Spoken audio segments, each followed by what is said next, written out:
എന്താപ്പം നമ്മുടെ കേരളത്തിൻ്റെ അവസ്ഥ?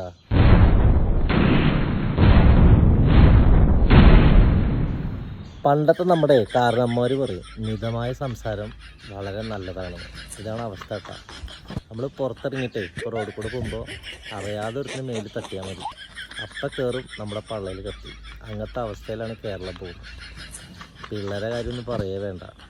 ഒരു 10 വയസ്സുള്ളൊരു പിള്ളേരെ കിട്ടി നീ എവിടേക്കാടെന്ന് ചോദിച്ചാൽ ബാക്കിൽ നിന്നുണ്ടാവും അവൻ്റെ ഗ്യാങ്. നീ ആരുടെ അടുത്ത് ചോദിക്കാമെന്ന് ചോദിച്ചിട്ട് അത്രയും മോശമായ അവസ്ഥയിൽ കൂടെയാണ് കേരളം പോകുന്നത്. ഡ്രഗിൻ്റെയൊക്കെ ഏതൊക്കെയോ തലത്തിലേക്ക് എത്തിയിരിക്കും, ഒരു രക്ഷയില്ല. ഇതിൻ്റെ പേരും നമ്മൾ കേട്ടിട്ടുമില്ല, എന്താണ് ഇതിൻ്റെ അവസ്ഥ നമുക്കറിയില്ല. വരുന്നതൊന്നും വഴി തങ്ങില്ല എന്ന് പറഞ്ഞ പോലെ വഴിയിലൊക്കെ നമ്മളെ മരണം കാത്തിരിക്കും.